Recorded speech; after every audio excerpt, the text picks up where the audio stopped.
شروع اللہ کے نام سے جو بڑا مہربان نہایت رحم والا ہے۔ صاد، قسم ہے قرآن کی جو نصیحت دینے والا ہے کہ تم حق پر ہو، مگر جو لوگ کافر ہیں وہ غرور اور مخالفت میں ہیں۔ ہم نے ان سے پہلے بہت سی امتوں کو ہلاک کر دیا تو وہ عذاب کے وقت لگے فریاد کرنے اور وہ رہائی کا وقت نہیں تھا، اور انہوں نے تعجب کیا کہ ان کے پاس انہی میں سے ہدایت کرنے والا آیا، اور کافر کہنے لگے کہ یہ تو جادوگر ہے، جھوٹا، کیا اس نے اتنے معبودوں کی جگہ ایک ہی معبود بنا دیا؟ یہ تو بڑی عجیب بات ہے۔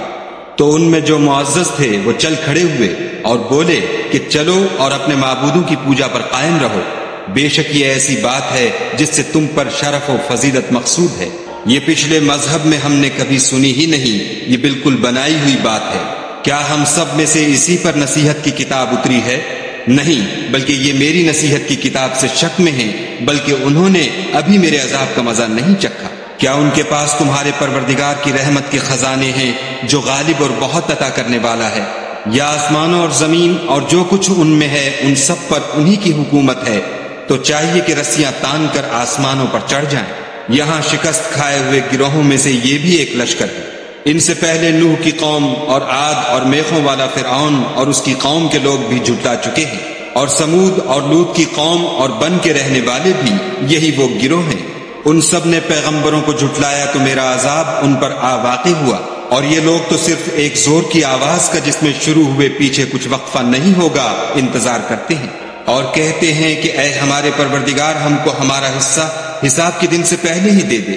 اے پیغمبر صلی اللہ علیہ وآلہ وسلم، یہ جو کچھ کہتے ہیں اس پر صبر کرو، اور ہمارے بندے داؤد کو یاد کرو جو صاحب قوت تھے اور بے شک وہ رجوع کرنے والے تھے۔ ہم نے پہاڑوں کو ان کے زیر فرمان کر دیا تھا کہ صبح و شام ان کے ساتھ خدائے پاک کا ذکر کرتے تھے، اور پرندوں کو بھی کہ جمع رہتے تھے، سب ان کے فرما بردار تھے، اور ہم نے ان کی بادشاہی کو مستحکم کیا اور ان کو حکمت عطا فرمائی اور خصومت کی بات کا فیصلہ سکھایا۔ بھلا تمہارے پاس ان جھگڑنے والوں کی بھی خبر آئی ہے جب وہ دیوار پھاند کر اندر داخل ہوئے؟ جس وقت وہ داؤد کے پاس آئے تو وہ ان سے گھبرا گئے، انہوں نے کہا کہ خوف نہ کیجیے، ہم دونوں کا ایک مقدمہ ہے کہ ہم میں سے ایک نے دوسرے پر زیادتی کی ہے، تو آپ ہم میں انصاف سے فیصلہ کر دیجیے اور بے انصافی نہ کیجیے گا، اور ہم کو سیدھا رستہ دکھا دیجیے۔ کیفیت یہ ہے کہ یہ میرا بھائی ہے، اس کے ہاں 99 دمبیاں ہیں اور میرے پاس ایک دمبی ہے، یہ کہتا ہے کہ یہ بھی میرے حوالے کر دے، اور گفتگو میں مجھ پر زبردستی کرتا ہے۔ انہوں نے کہا کہ یہ جو تیری دمبی مانگتا ہے کہ اپنی دمبیوں میں ملا لے، بے شک تم پر ظلم کرتا ہے، اور اکثر شریک ایک دوسرے پر زیادتی ہی کیا کرتے ہیں۔ ہاں جو ایمان لائے اور عمل نیک کرتے رہے، اور ایسے لوگ بہت کم ہیں۔ اور داؤد نے خیال کیا کہ اس واقعے سے ہم نے ان کو آزمایا ہے، تو انہوں نے اپنے پروردگار سے مغفرت مانگی اور جھک کر گر پڑے اور خدا کی طرف رجوع کیا، تو ہم نے ان کو بخش دیا، اور بے شک ان کے لیے ہمارے ہاں قرب اور عمدہ مقام ہے۔ اے داؤد، ہم نے تم کو زمین میں بادشاہ بنایا ہے، تو لوگوں میں انصاف کے فیصلے کیا کرو، اور خواہش کی پیروی نہ کرنا کہ وہ تمہیں خدا کے رستے سے بھٹکا دے گی۔ جو لوگ خدا کے رستے سے بھٹکتے ہیں ان کے لیے سخت عذاب تیار ہے کہ انہوں نے حساب کے دن کو بھلا دیا۔ اور ہم نے آسمان اور زمین کو اور جو کائنات ان میں ہے اس کو خالی از مصلحت نہیں پیدا کیا، یہ ان کا گمان ہے جو کافر ہیں، سو کافروں کے لیے دوزخ کا عذاب ہے۔ جو لوگ ایمان لائے اور عمل نیک کرتے رہے، کیا ان کو ہم ان کی طرح کر دیں گے جو ملک میں فساد کرتے ہیں، یا پرہیزگاروں کو بدکاروں کی طرح کر دیں گے؟ یہ کتاب جو ہم نے تم پر نازل کی ہے بابرکت ہے، تاکہ لوگ اس کی آیتوں میں غور کریں اور تاکہ اہل عقل نصیحت پکڑیں۔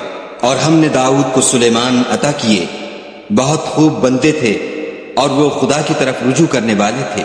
جب ان کے سامنے شام کو خاصے کے گھوڑے پیش کیے گئے تو کہنے لگے کہ میں نے اپنے پروردگار کی یاد سے غافل ہو کر مال کی محبت اختیار کی، یہاں تک کہ آفتاب پردے میں چھپ گیا۔ بولے کہ ان کو میرے پاس واپس لاؤ، پھر ان کی ٹانگوں اور گردنوں پر ہاتھ پھیرنے لگے۔ اور ہم نے سلیمان کی آزمائش کی اور ان کے تخت پر ایک دھڑ ڈال دیا، پھر انہوں نے خدا کی طرف رجوع کیا اور دعا کی کہ اے پروردگار مجھے مغفرت کر اور مجھ کو ایسی بادشاہی عطا کر کے میرے بعد کسی کو شایع نہ ہو، بے شک تو بڑا عطا فرمانے والا ہے۔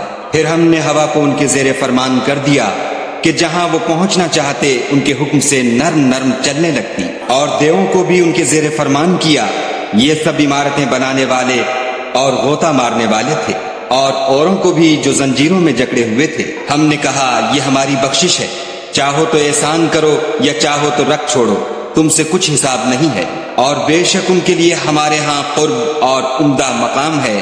اور ہمارے بندے ایوب کو یاد کرو جب انہوں نے اپنے رب کو پکارا کہ بار الہ شیطان نے مجھ کو ایذا اور تکلیف دے رکھی ہے، ہم نے کہا کہ زمین پر لات مارو، دیکھو یہ چشمہ نکل آیا، نہانے کو ٹھنڈا اور پینے کو شیریں، اور ہم نے ان کو اہل و عیال اور ان کے ساتھ ان کے برابر اور بخشے۔ یہ ہماری طرف سے رحمت اور عقل والوں کے لیے نصیحت تھی۔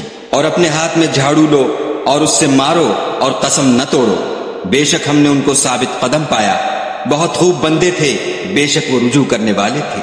اور ہمارے بندوں ابراہیم اور اسحاق اور یعقوب کو یاد کرو جو قوت والے اور صاحب نظر تھے، ہم نے ان کو ایک صفت خاص آخرت کے گھر کی یاد سے ممتاز کیا تھا، اور وہ ہمارے نزدیک منتخب اور نیک لوگوں میں سے تھے۔ اور اسماعیل اور الیسع اور ذوالکفل کو یاد کرو، وہ سب نیک لوگوں میں سے تھے۔ یہ نصیحت ہے اور پرہیزگاروں کے لیے تو عمدہ مقام ہے۔ ہمیشہ رہنے کے باغ جن کے دروازے ان کے لیے کھلے ہوں گے، ان میں تکیے لگائے بیٹھے ہوں گے، اور کھانے پینے کے لیے بہت سے میوے اور شراب منگاتے رہیں گے، اور ان کے پاس نیچی نگاہ رکھنے والی اور ہم عمر عورتیں ہوں گی۔ یہ وہ چیزیں ہیں جن کا حساب کے دن کے لیے تم سے وعدہ کیا جاتا تھا، یہ ہمارا رزق ہے جو کبھی ختم نہیں ہوگا۔ یہ نعمتیں تو فرما برداروں کے لیے ہیں اور سرکشوں کے لیے برا ٹھکانہ ہے، یعنی دوزخ جس میں وہ داخل ہوں گے، اور وہ بری آرام گاہ ہے۔ یہ کھولتا ہوا گرم پانی اور پیپ ہے، اب اس کے مزے چکھیں، اور اسی طرح کے اور بہت سے عذاب ہوں گے۔ یہ ایک فوج ہے جو تمہارے ساتھ داخل ہوگی، ان کو خوشی نہ ہو، یہ دوزخ میں جانے والے ہیں۔ کہیں گے بلکہ تم ہی کو خوشی نہ ہو، تم ہی تو یہ بلا ہمارے سامنے لائے ہو، سو یہ برا ٹھکانہ ہے۔ وہ کہیں گے اے پروردگار جو اس کو ہمارے سامنے لایا ہے اس کو دوزخ میں دونا عذاب دے، اور کہیں گے کیا سبب ہے کہ یہاں ہم ان شخصوں کو نہیں دیکھتے جن کو بروں میں شمار کرتے تھے؟ کیا ہم نے ان سے ٹھٹھا کیا ہے یا ہماری آنکھیں ان کی طرف سے پھر گئی ہیں؟ بے شک یہ اہل دوزخ کا جھگڑنا برحق ہے۔ کہہ دو کہ میں تو صرف ہدایت کرنے والا ہوں، اور خدائے یکتا اور غالب کے سوا کوئی معبود نہیں۔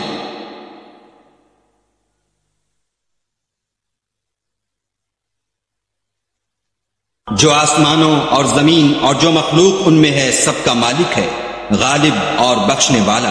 کہہ دو کہ یہ ایک بڑی ہولناک چیز کی خبر ہے جس کو تم دھیان میں نہیں لاتے۔ مجھ کو اوپر کی مجلس والوں کا جب وہ جھگڑتے تھے کچھ بھی علم نہ تھا، میری طرف تو یہی وحی کی جاتی ہے کہ میں کھلم کھلا ہدایت کرنے والا ہوں۔ جب تمہارے پروردگار نے فرشتوں سے کہا کہ میں مٹی سے انسان بنانے والا ہوں، جب اس کو درست کر لوں اور اس میں اپنی روح پھونک دوں تو اس کے آگے سجدے میں گر پڑنا، تو تمام فرشتوں نے سجدہ کیا مگر شیطان اکڑ بیٹھا اور کافروں میں ہو گیا۔ خدا نے فرمایا کہ اے ابلیس، جس شخص کو میں نے اپنے ہاتھوں سے بنایا اس کے آگے سجدہ کرنے سے تجھے کس چیز نے منع کیا؟ کیا تو غرور میں آ گیا یا اونچے درجے والوں میں تھا؟ بولا کہ میں اس سے بہتر ہوں کہ تو نے مجھ کو آگ سے پیدا کیا اور اسے مٹی سے بنایا۔ کہا یہاں سے نکل جا، تو مردود ہے، اور تجھ پر قیامت کے دن تک میری لعنت پڑتی رہے گی۔ کہنے لگا کہ میرے پروردگار مجھے اس روز تک کہ لوگ اٹھائے جائیں مہلت دے۔ کہا تجھ کو مہلت دی جاتی ہے اس روز تک جس کا وقت مقرر ہے۔ کہنے لگا کہ مجھے تیری عزت کی قسم میں ان سب کو بہکاتا رہوں گا سوا ان کے جو تیرے خالص بندے ہیں۔ کہا سچ ہے اور میں بھی سچ کہتا ہوں کہ میں تجھ سے اور جو ان میں سے تیری پیروی کریں گے سب سے جہنم کو بھر دوں گا۔ اے پیغمبر صلی اللہ علیہ وآلہ وسلم، کہہ دو کہ میں تم سے اس کا صلہ نہیں مانگتا اور نہ میں بناوٹ کرنے والوں میں ہوں۔ یہ قرآن تو اہل عالم کے لیے نصیحت ہے، اور تم کو اس کا حال ایک وقت کے بعد معلوم ہو جائے گا۔